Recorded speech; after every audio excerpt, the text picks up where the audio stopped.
carta de Pablo a los Corintios, capítulo 6. Y hoy vamos a tocar específicamente el verso número 7. Dice así: así que, por cierto, ella una falta en vosotros, que tengáis pleitos entre vosotros mismos. ¿Por qué no sufrís más bien el agravio? ¿Por qué no sufrís más bien el ser defraudados? Leámoslo de nuevo. ¿Qué tal si lo leen conmigo? A ver. 1, 2, 3. Así que, por cierto, es ya una falta entre vosotros que tengáis pleitos entre vosotros mismos. ¿Por qué no sufrís más bien el agravio? ¿Por qué no sufrís más bien el ser defraudados? Vamos a ver.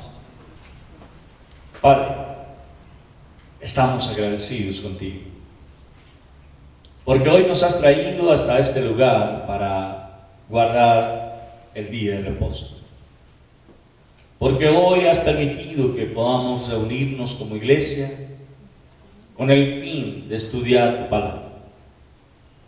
Gracias porque tu palabra sigue siendo viva y eficaz. Y gracias porque hoy tenemos el privilegio como iglesia de poder disfrutar del estudio de ella.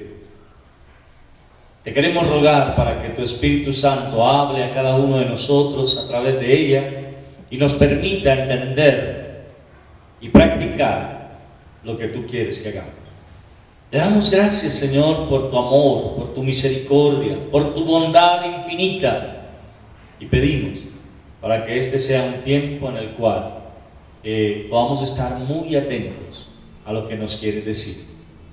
Gracias porque has recibido de nuestros labios, Señor, las alabanzas, porque estos signos que podemos entonar mueven nuestro corazón de alegría y nos permiten tener la certeza de que tú estás escuchándonos, Señor.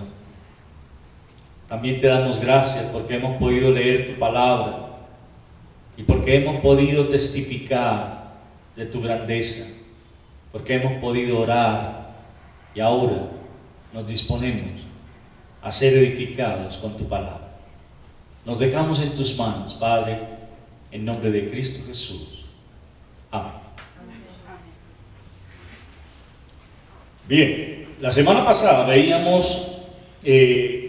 todo lo que tiene que ver con el verso 5 y 6, cuando hablábamos de los pleitos que se pueden crear entre los hermanos, de cómo era posible que se dieran esta situación y cómo Pablo utiliza estos versículos para avergonzar a la iglesia en Corinto en razón de que se habían dejado inmiscuir en este tipo de faltas que realmente son supremamente dañinas para una congregación. Y hoy vamos a mirar en este verso 7 la forma en la que Pablo viene a dar un golpe contundente a todos aquellos que les gusta el pleito.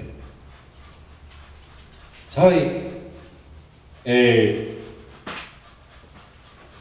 Es interesante la forma en la que Pablo inicia ese versículo, diciendo: así que, por cierto, es ya una falta entre vosotros, que tengáis pleitos entre vosotros mismos. ¿Sabe, hermano querido? El creyente debe ser considerado o debe ser pensado todo el tiempo como alguien que quiere estar lejos de los pleitos, que no quiere tener discusión con nadie, que no quiere estar buscando problemas en ninguna parte. Pero eso ha cambiado totalmente. Desafortunadamente, hoy encontramos a miles de creyentes que se especializan en montar discusión sobre cualquier cosa.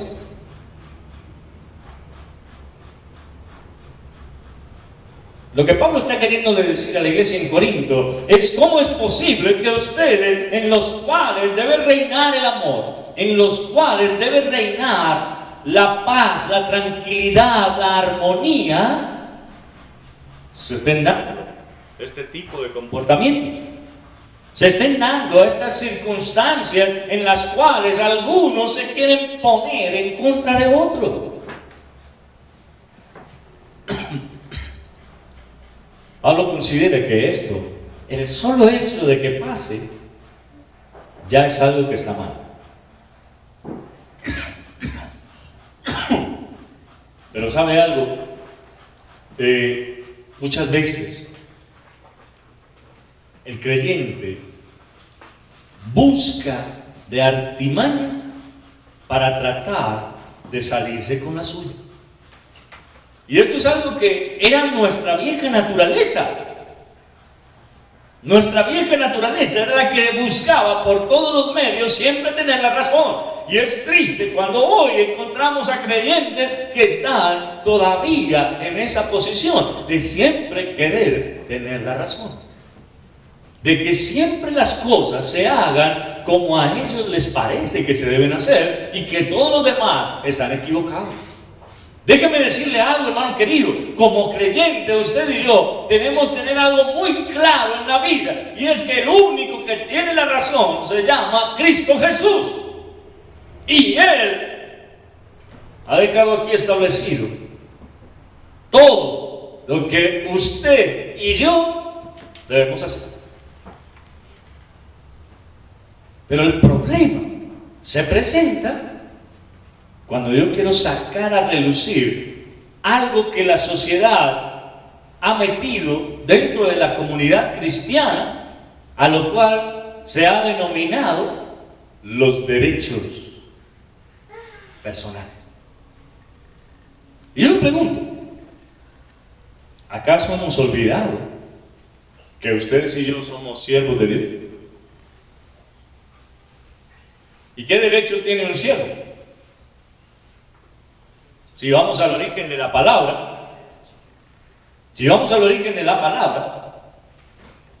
la palabra siervo viene de esclavo. ¿Qué derechos tiene un esclavo?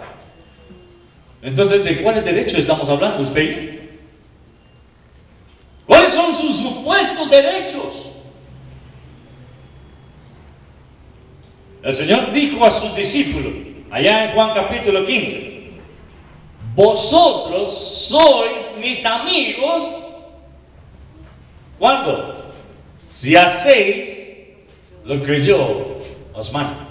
Esa es la única manera en la que usted y yo podemos llegar a ser conocidos como amigos de Dios. ¿Me hago entender? Hermano, aquí no se trata de sacar a relucir mis supuestos derechos, sino de sacar a relucir que sigo siendo un siervo. Sigo siendo un esclavo. Ya no de la carne, ya no del pecado, sino un esclavo de Cristo, que está aquí para servir a Cristo. Ahora, la pregunta que nos tenemos que hacer es, ¿por qué entonces se dan entre nosotros esos pleitos? ¿Por qué es que el hermano pisoteó mis derechos? ¿Pero cuáles? No es que la hermana hizo tales y cuales cosas que dañaron mis derechos. ¿Pero cuáles derechos? ¿Cuáles son esos derechos?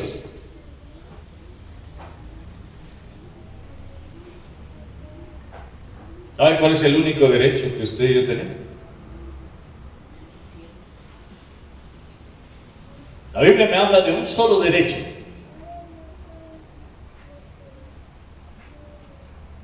¿No saben cuál es? Juan, capítulo 1, verso 12. Dice: mas a todos los que le recibieron, a los que creen en su nombre, les dio el derecho de ser llamados hijos de Dios. ¿Para de contar? Ese es el único derecho que usted y yo tenemos, ser llamados hijos de Dios. Pero ¿dónde está el problema? En que yo quiero ser llamado hijo de Dios sin serlo, primero. Segundo, que quiero ser llamado hijo de Dios sin ser siervo. El Señor dijo: ya no os llamaré siervo, porque el siervo no sabe lo que hace su Señor, pero os he llamado amigos, porque todas las cosas que oí de mi Padre os las he dado a conocer. Vosotros sois mis amigos si hacéis lo que yo os mando. Hermano querido, piense primeramente. Siento que nos ha hecho mucho daño el mundo al hacernos creer que tenemos derecho. Es que yo tengo derecho a que se me trate bien. El Señor tenía ese derecho. ¿Y cómo lo trataron? Todo el tiempo fue tratado como un delincuente. Todo el tiempo fue tratado como alguien que merecía la muerte. No fue una sola ocasión en la que se levantaron contra él para matarlo. Dice que en una ocasión el Señor Jesús estaba hablando con un grupo de personas y empezó a compartirles a ellos, pero el grupo de personas que estaba reunido se molestó tanto que lo empezaron a llevar hacia un despeñadero. Y el propósito de ellos era arrojarlo por esa peña. Esto era lo que ellos estaban pensando: dejemos que llegue a la punta de la peña y lo tiramos para quitarnos el problema encima. Pero ¿sabe? El Señor sencillamente se queda mirándolos y pasa por el medio de ellos. Ninguno se dio cuenta de qué horas pasó. Simplemente se dieron cuenta de que desapareció de ahí. Pero Él pasó por el medio de todos ellos. Y en varias ocasiones ellos estaban intentando matarlo. En varias ocasiones ellos estaban buscando la forma de quitarle la vida al Señor.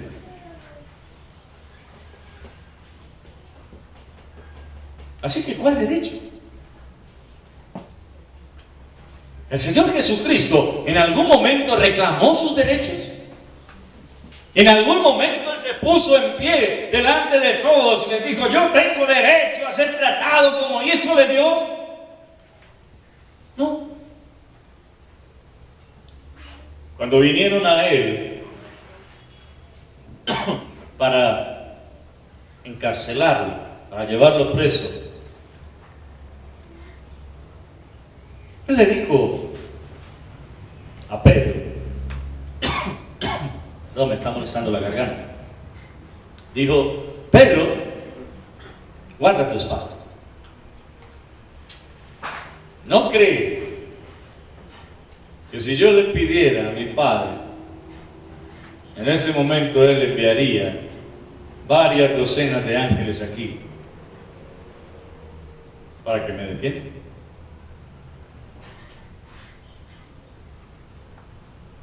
¿Para qué le dice el Señor a Pedro? Yo no necesito que tú me defiendas, porque ya está establecido que esto que está pasando debe suceder. Yo no tengo ningún derecho a cambiar lo que ya Dios había establecido para mí.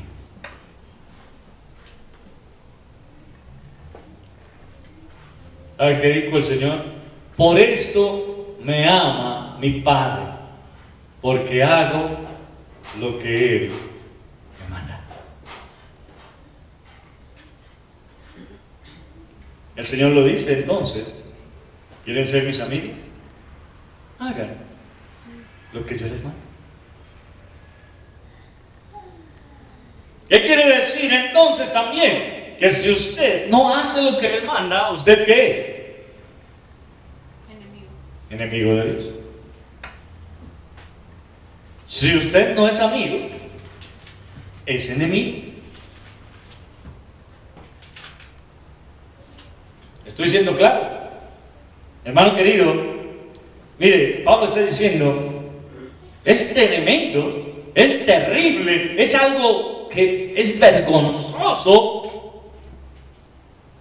que entre ustedes, como creyentes, se estén dando este tipo de discusiones, se estén dando estas disputas, se estén dando estos pleitos que no llevan a nada.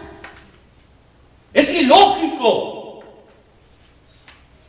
Y se dan por tonterías tales como creer que yo tengo un derecho diferente al de ser llamado hijo de Dios.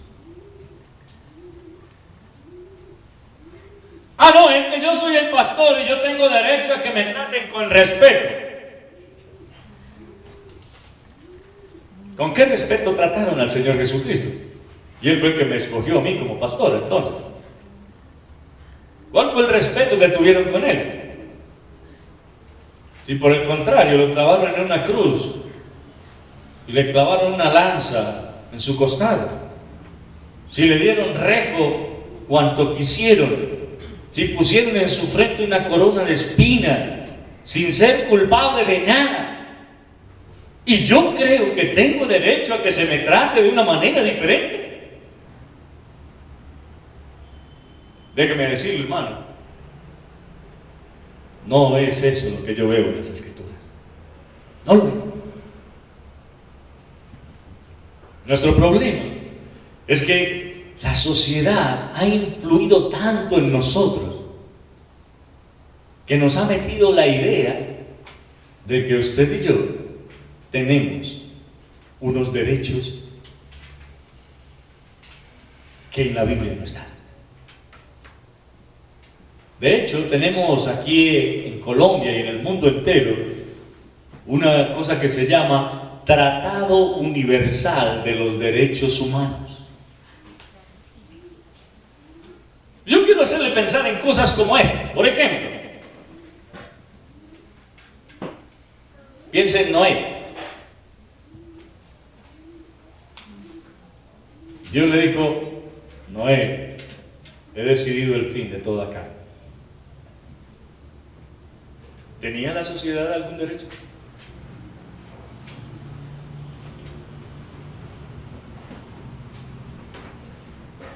Señor, pero ellos tienen derecho a comportarse como quieran. No, yo los he dejado que se comporten como quieran. Ahora, mi derecho, como Dios, es que los voy a destruir. Son míos, hago con ellos lo que quieran. Voy a destruir todo. Solo te vas a salvar tú. ¿Se da cuenta? Algún promotor de los derechos del hombre se pararía enfrente y diría: no, qué injusto es Dios, ¿cómo se le ocurre venir y destruir a la sociedad de esa manera con ese poco de agua? ¡Qué injusto es Dios! ¿Cómo se le ocurre a Él juzgarles de esa manera sencillamente porque estaban desbordados en sus pecados? Eso es injusto de parte de Dios. Y eso diría cualquier promotor de los derechos humanos. Y le pregunto, ¿usted cree que a Dios le importan los derechos humanos?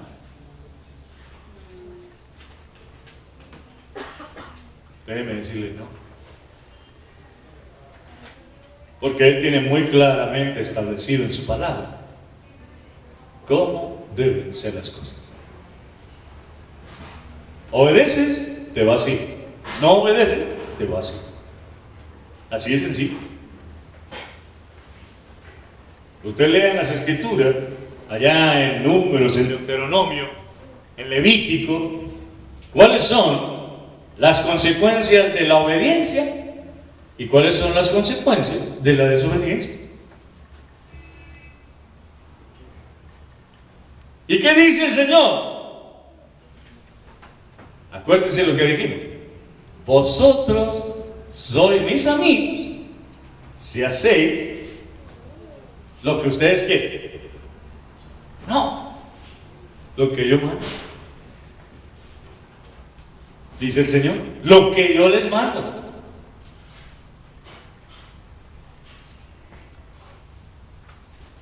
¿Pero qué decimos nosotros? Y una vez más salen a relucir los defensores de los derechos del hombre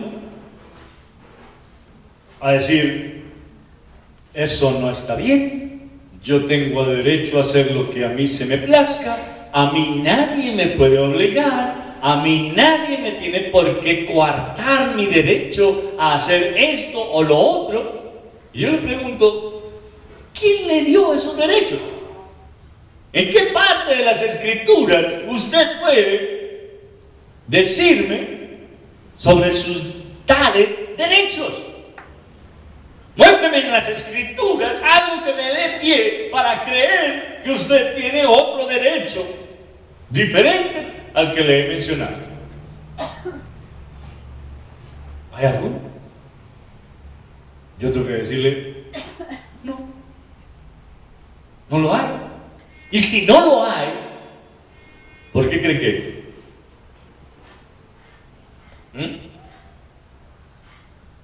Si no lo hay, ¿por qué cree que es?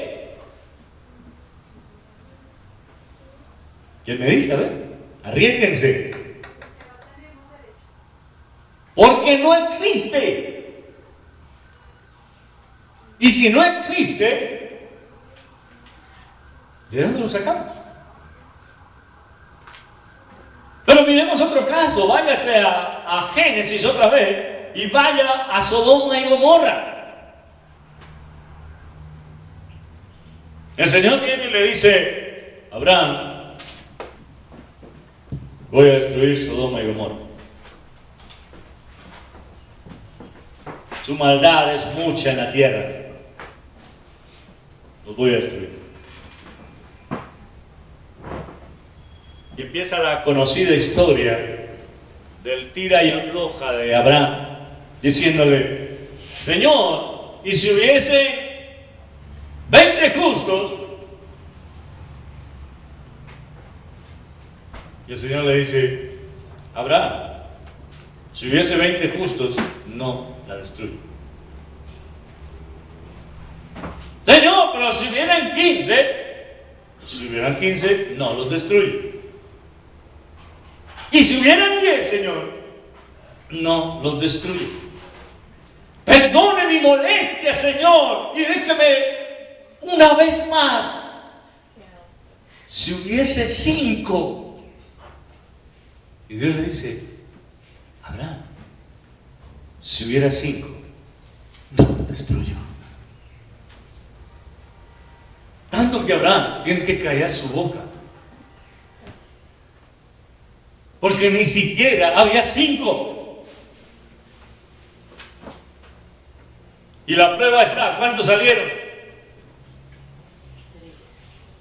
No había 5. ¿Se da cuenta? Y no salieron por ser justos. Salieron por ser familia de Abraham. Solo 3 salieron. ¿Se da cuenta? Ah, no, es que Dios es justo, Dios es injusto. ¿Cómo se le ocurre a Dios juzgar de esa manera y caer sobre ellos fuego desde el cielo para destruirlo? Hermano querido, Dios no necesita pedirle permiso a nadie.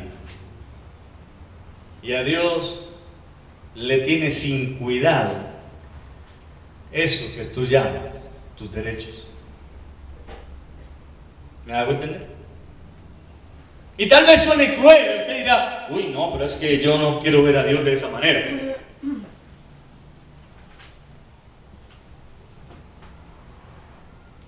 ¿Qué somos? ¿Qué somos?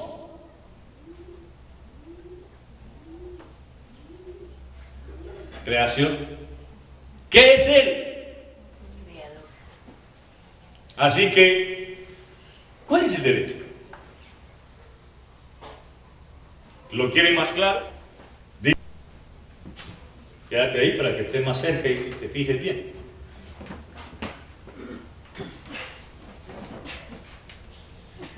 ¿Qué dice el Señor en esta situación?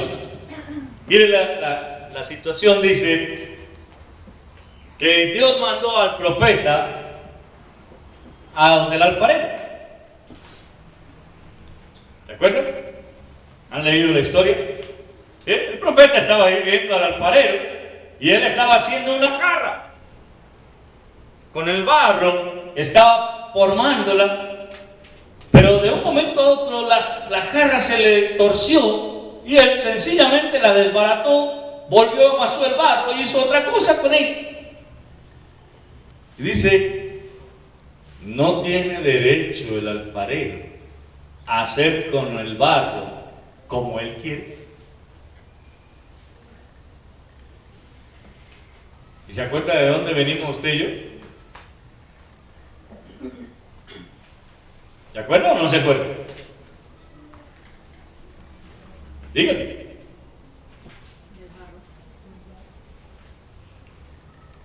El alfarero hizo con nosotros como quiso. Y en cualquier momento él puede decir, esta vasija ya no me gusta, la voy a destruir y hago una nueva. ¿Cuál derecho tiene la vasija? ¿Será que la vasija se va a levantar y le va a decir, no, yo tengo derecho a hacer una taza? Si no vas a hacer de mí una taza, no me hagas. ¿Estás seguro de eso? Pero eso es lo que ha querido meternos la sociedad en nuestra mente. Y sabe, hermano creyente, tristemente, alguno se lo ha creído. Es que yo tengo derecho a. Hermano querido, no tienes derecho a nada. Eres un esclavo. Y el esclavo solo obedece a su Señor. Para de contar.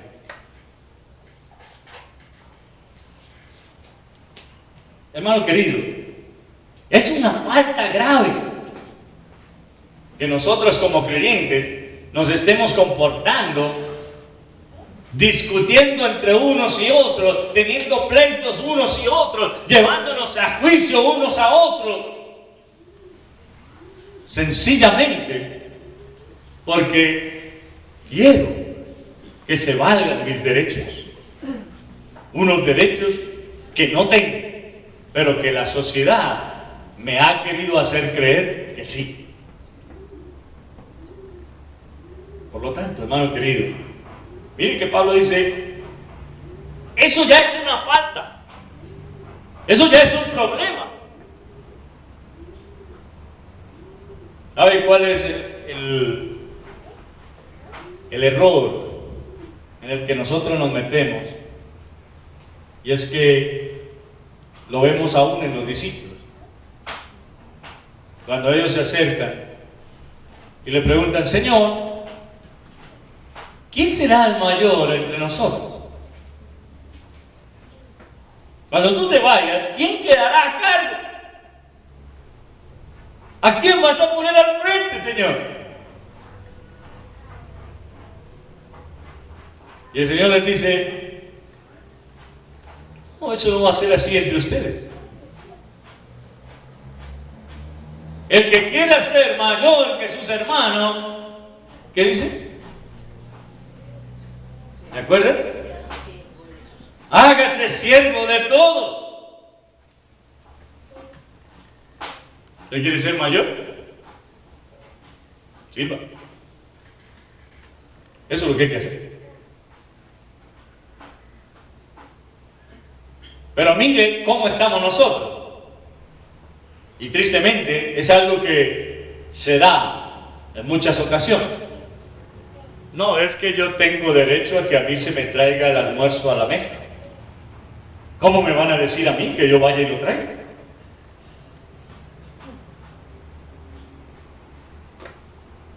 Yo tengo derecho a que a mí se me reconozca por mis estudios. Yo tengo derecho a que a mí se me reconozca por mi servicio en la iglesia. Yo tengo derecho a que a mí se me ponga en un lugar más alto que a todos los demás. ¿Quién dijo eso? ¿Dónde está eso? ¿Saben qué dice Pablo? Dice, ¿saben algo? Yo ni siquiera merezco ser llamado apóstol. Ni siquiera merezco ser llamado un apóstol. Fui llamado de último. Como a un abortivo fui llamado. Cuando ya no quedaba nadie más, el Señor me llama a mí y me pone a servirlo.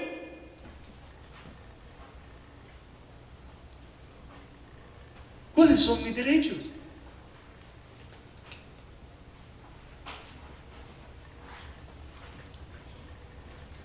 Hermano querido, déjeme decirle que el peor error que como creyentes tenemos es creer que somos algo, cuando no somos nada. ¿Por qué cree que Pablo dice, ninguno tenga más alto concepto de sí que el que debe tener? ¿Cuál es el concepto que usted debe tener de sí mismo? Dígame. ¿Cuál es el concepto que usted debe tener de sí mismo? Soy pecador. No, ese no es el concepto. El concepto es, soy un esclavo.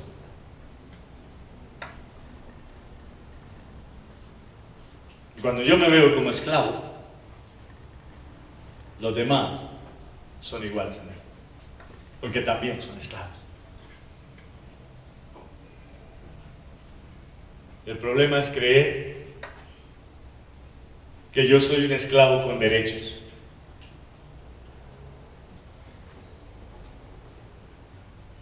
Pero mire, ahí tenemos a José en las Escrituras. Su padre lo trató de manera diferente a los demás. Para él, José era muy importante. No lo dejaba ir a cuidar las ovejas, no lo dejaba ir a sembrar el trigo, no lo dejaba hacer ninguna labor, lo dedicó a estudiar. Te dedicas a estudiar, José, porque tú vas a llevar el nombre de tu padre en alto. Y José se dedicó a estudiar. Pero noten la situación. José, Rubén, Leví y todos los demás hermanos eran hijos de uno solo y se llamaba Jacob, ¿cierto? Los 12, incluidas también las mujeres, más los otros hijos que habían por ahí, eran descendientes de Jacob. Y Dios, Jacob quiso poner a José un poco más arriba que a los otros. ¿Qué logró eso entre sus hermanos? Problemas entre que ellos odiaran a su hermano. ¿Ve? ¿Qué creen que pasaría entre nosotros hoy? ¿Algo diferente? No. Exactamente. Si pasa siendo iguales todos, imagínense. Pero el problema es porque no nos vemos igual. No nos estamos viendo iguales. No, es que yo tengo un ranguito más alto que los demás. Pero noten lo que pasó con José. Tenía un ranguito más alto que los demás delante de su padre. ¿Y qué hicieron los demás? Se lo bajaron al piso, lo vendieron como esclavo. Cuando realmente lo que buscaban era matarlo. Eso es lo que ellos estaban buscando. Y lo dieron por muerto a su padre. Así que, hermano querido, dése cuenta que esto es algo supremamente serio, algo supremamente complicado. Ahora, Jacob considera que su hijo está muerto, llora amargamente por él.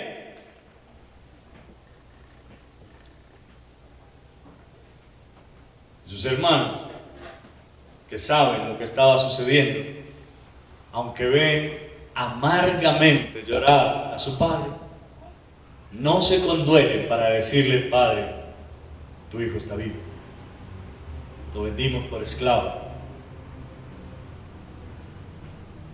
No, ellos dejaron a su padre vivir un duelo, llorar amargamente por causa de la supuesta muerte de su hijo amado.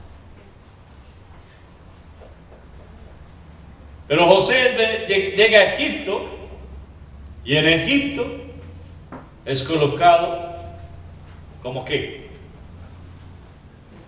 Como otro esclavo. Con la diferencia de que siendo esclavo, todo lo que José hacía prosperaba.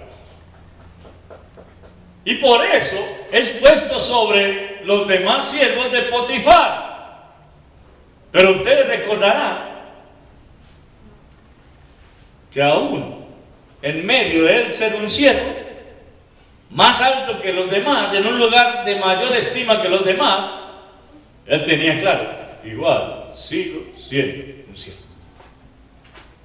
Soy responsable de todos los demás, pero sigo siendo un siervo. Es metido a la cárcel, y en la cárcel, otra vez, está la situación. Ahora está sirviendo, una vez más, al jefe de la cárcel. Les cambia la comida a los presos, les da mejores cosas, los tiene bien. Todo prospera en las manos de José. Pero sigue siendo otro esclavo más en la cárcel. Por último, llega a ser señor de Egipto, pero con una... ¿Se acuerdan cuál era la cosa clara que queda? Dice Faraón: José, tú estarás sobre toda la casa de Egipto. Solo en el trono soy más que tú. ¿Se da cuenta?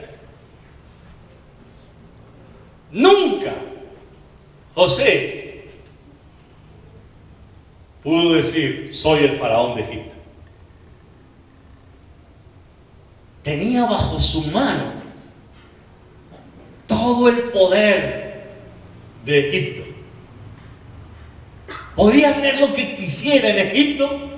No.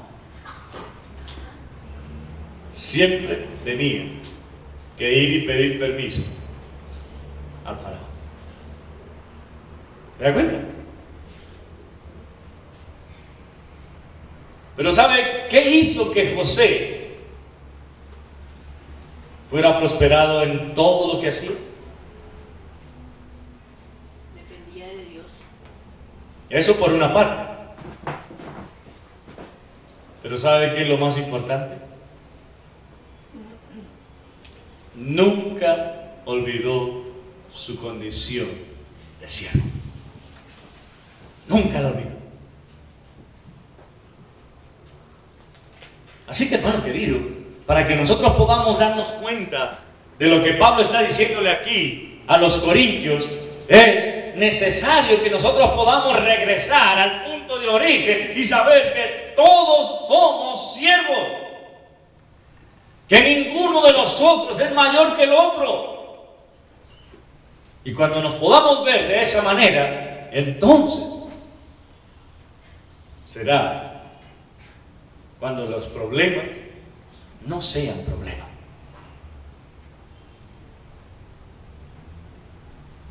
¿Sabe algo? Lo más grave que le pudo pasar a la iglesia en Corinto fue que olvidaran de quién eran hijos. Lo olvidaron. Se metieron en el problema, quisieron discutir unos entre otros por boberías y olvidaron que son siervos del Dios Altísimo.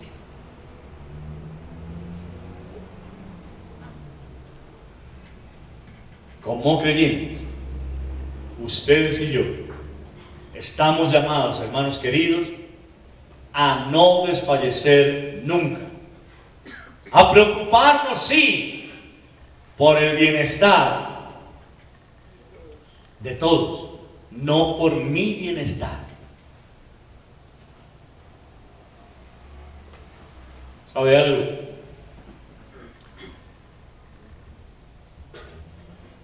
Solamente cuando vemos en las Escrituras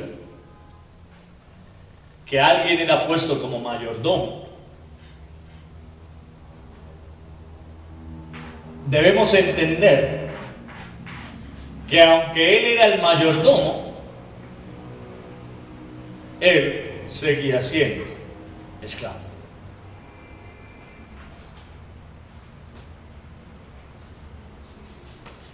¿Estoy siendo claro? Desafortunadamente muchos hoy creen que porque yo soy pastor, soy más que ustedes. No. Es que yo soy el líder, soy más que los demás. No. Es que yo soy tal cosa. Dice la Escritura, qué triste es cuando alguien se cree algo no siendo nada. No tengas más alto concepto de ti que el que debes tener. Piensa de ti con cordura. Y la cordura es la que me lleva a decir, ¿qué hay de diferente entre Kevin y Daniel? ¿Qué hay entre Kevin, Daniel y yo? Somos siervos. Los tres somos siervos.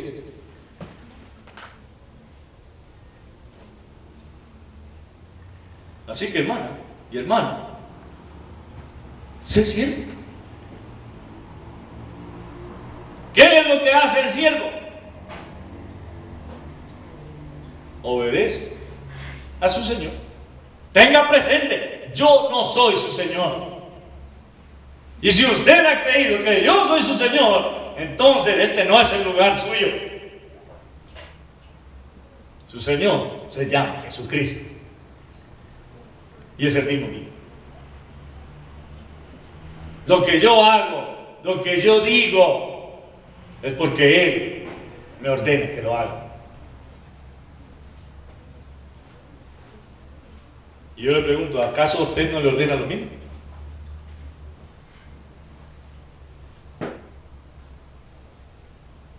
Dice la Escritura, si usted va a Romanos capítulo 12, ahí cuando habla de los talentos, de los dones, dice que Dios repartió dones a cada uno según Él quiso. A unos puso por pastores, a otros por profetas, a otros por maestros. Pero ¿quién sigue siendo el Señor? ¿Quién sigue siendo el dueño? Hermano, el más grave problema que los creyentes pueden tener es creer que el pastor es el dueño del aviso. Si el pastor es el dueño del aviso, entonces usted no está siguiendo a Cristo, usted está siguiendo al pastor. ¿Y sabe a dónde lo puede llevar ese pastor? Solo al infierno, no hay otro lugar. Porque el dueño del aviso se llama Cristo Jesús. Él es el dueño del aviso. Hermano, no se deje meter cuento. Mire, olvídese por un momento de esas ideas que el mundo ha querido meter en nuestra cabeza, de que es que nosotros tenemos derechos, de que es que nosotros somos más importantes, de que es que a nosotros se nos debe tratar de una forma distinta. Piense en que usted y yo somos siervos, y como siervos solo estamos llamados a obedecer a nuestro Señor.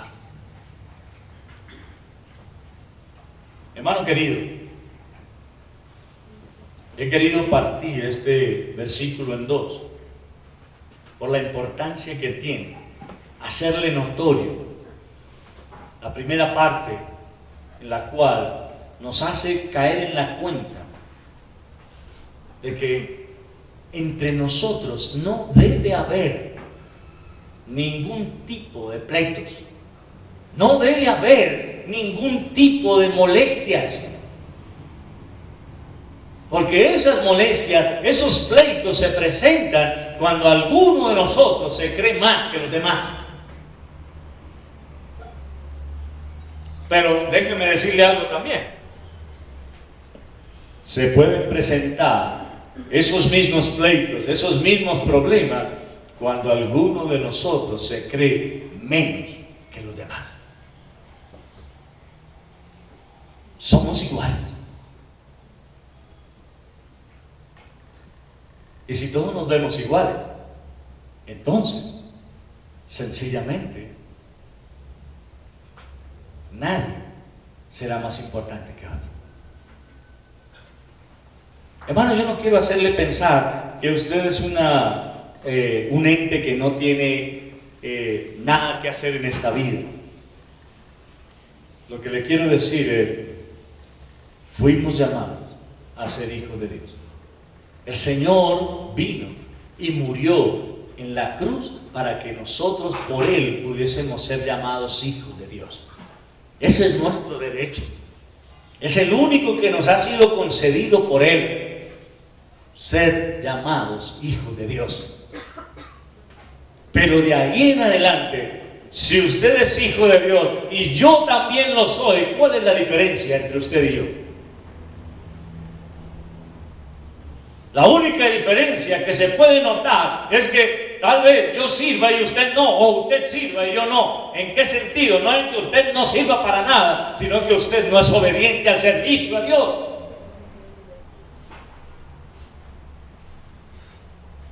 Porque también debemos entender que hay malos siervos, que hay siervos desobedientes, que hay siervos malos y negligentes, pero hay siervos buenos. Acuérdese lo que dice la Escritura, que Dios, un hombre, cuando lo narra el Señor Jesucristo de esta manera, la parábola de los talentos, dice que un hombre llamó a 3 de sus siervos y a cada uno le dio una parte de dinero para que negociara con él. A uno le dio 10, a otro le dio 5 y a otro le dio 1. Note que a ninguno lo dejó sin darle nada. Ahora, la pregunta es, al que le dio 10, ¿fue porque vio que él era mejor que al que le dio 5? ¿O al que le dio 1? Déjeme decirle, no. Simplemente él se los dio como quiso. Al primero le dio 10, y después de un tiempo vino y le dijo, Señor, 10 talentos me diste, he aquí he ganado 10 más. Toma lo que es tuyo. Ah, bien, buen siervo y fiel. Entra en el gozo de tu Señor. El segundo vino, Señor, me diste 5, he ganado otros 5. Bien, buen siervo y fiel. Entra en el gozo de tu Señor. Pero el tercero dice, Señor, a mí me dio miedo. Yo no soy bueno en los negocios. De pronto lo perdía. Yo no sabía cómo hacer eso. No sé sumar, Señor. No sé de matemáticas, no sé nada de eso. Yo tuve miedo y escondí. Mira, aquí tiene lo que es tuyo. ¿Y qué le dice el Señor? Por tu palabra te juzgo. Sabías que soy hombre duro,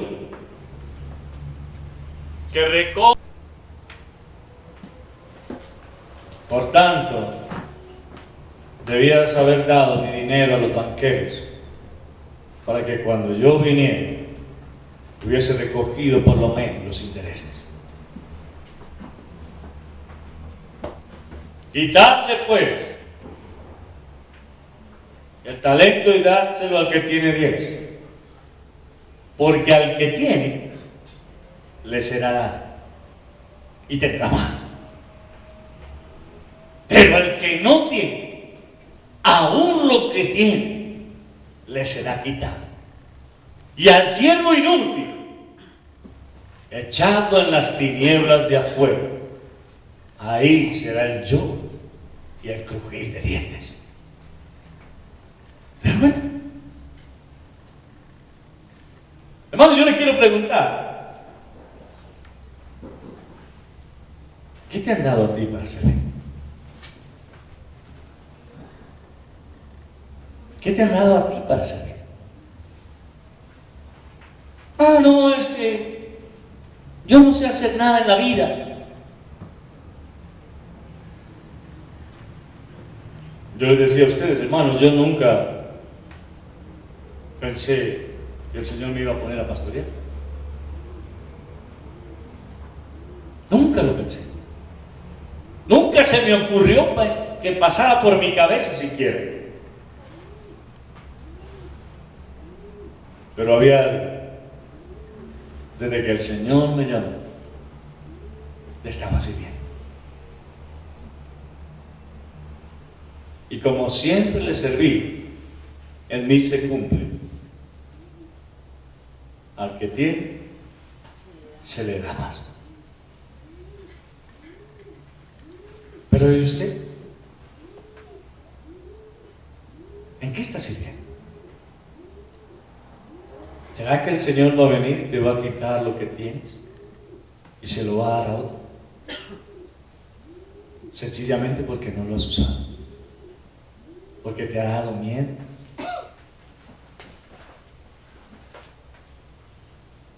Pero déjeme decirle algo, hermano. El hecho de que a mí se me haya dado un poco más no quiere decir que yo sea diferente. Soy igual. Sigo siendo un siervo. Y la pregunta es, ¿hasta cuándo seguirás siendo un siervo inútil? ¿Hasta cuándo seguirás siendo un siervo que no sirve? ¿Hasta cuándo llegarás a ese punto de ni siquiera hacer lo que se te manda hacer? Recuerde lo que dice la Escritura: el que sabe hacer lo bueno y no lo hace, le es contado por pecado. Y usted y yo sabemos hacer lo bueno, porque fuimos puestos por Dios para hacer lo bueno. ¿Y qué es lo bueno? Predicar la palabra.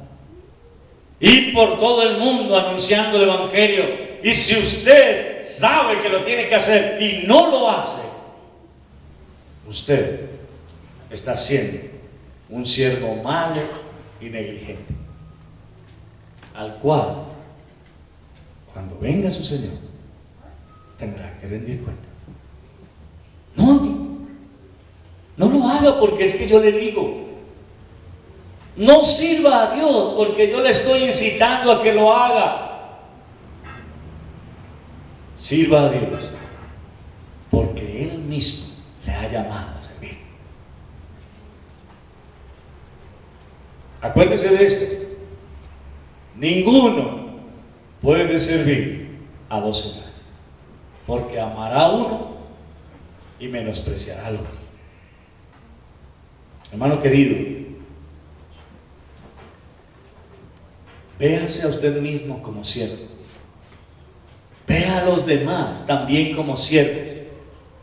Y donde todos somos siervos, ninguno será Señor. Solo el Señor de señores. Y métase eso en la cabeza. No busque señorío para usted. Busque cada día ser un buen siervo, al que se le diga: bien, buen siervo y fiel. No busque pleito, no busque peleas, no piense que los demás le están haciendo el feo.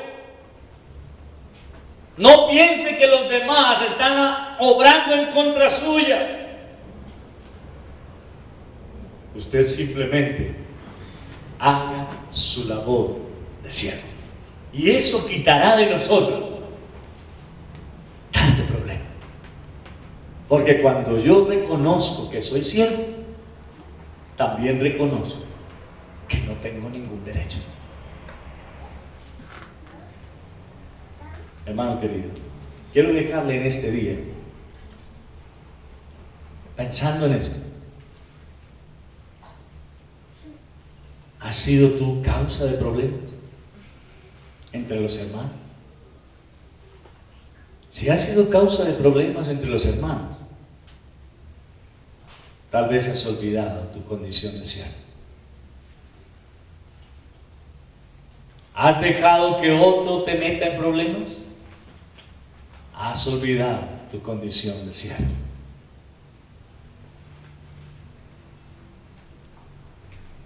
¿A quién sirves? De verdad. Si tú y yo estamos sirviendo a Cristo, ¿cómo por qué íbamos a tener problemas? Esos problemas solo se darán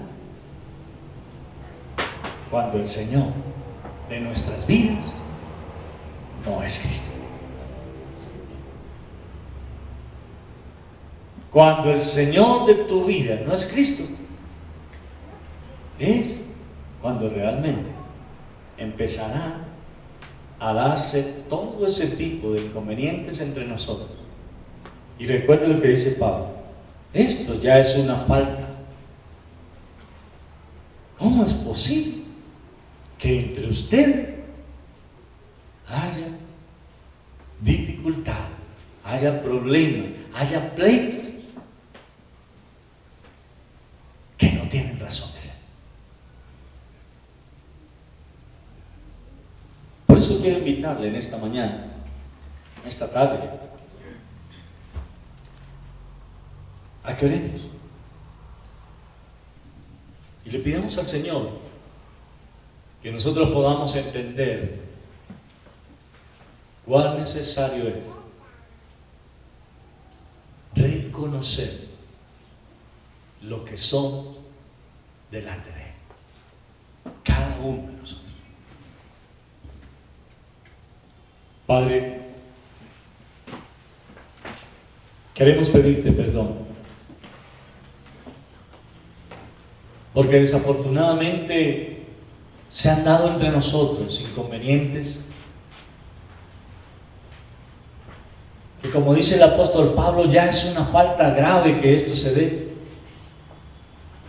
pero es simplemente porque hemos olvidado que tú eres el Señor. Perdónanos, Señor, porque se nos ha subido el barro a la cabeza y creímos que éramos diferentes a los demás. Perdónanos porque en algún momento hemos pretendido ser más que otros, cuando realmente seguimos siendo siervos. Oh Dios, ayúdanos a tener muy claro lo que somos en ti. Gracias porque no es como algunos han dicho que somos príncipes, porque somos hijos del Rey, porque el Hijo del Rey es el Señor Jesucristo. Nosotros somos siervos y queremos servirte, Señor, de la mejor manera, con todo nuestro ser. Quita de nosotros las envidias, quita de nosotros los pleitos, quita de nosotros las iras. Todo aquello que te desagrada, Señor, quítalo, para que siempre podamos vernos unos a otros como amigos tuyos, como dice tu palabra, pero porque hacemos lo que tú has mandado que hagamos. Que nos amemos los unos a los otros. Tú no nos mandaste a que nos odiáramos, tú no nos mandaste a tener discusiones, a tener disputas unos y otros. Nos mandaste a amarnos. Y es por falta de ese amor que nos vemos enfrentados a este tipo de cosas. Perdónanos, Señor. Perdónanos. Porque hemos creído, hemos tenido un alto concepto de nosotros mismos. Pero ayúdanos a volver a la realidad, a poner nuestros ojos en ti y saber que tú eres el Señor, que tú eres el Rey de Reyes, que tú eres el Señor de Señores, que como dice tu palabra, delante de ti se doblará toda rodilla. Y yo quiero doblar mi rodilla, Señor, pero no por obligación, sino con agrado, porque me has llamado tu hijo, porque me has llamado tu amigo, porque me has enseñado tu palabra. Gracias, gracias, oh Dios, y permite que cada uno de nosotros anhele doblar su rodilla ante ti, por tu grandeza, porque tú eres nuestro Señor. Oh Dios, gracias, gracias te damos, en nombre de Cristo Jesús. Amén. Hermanos, que el Señor les bendiga.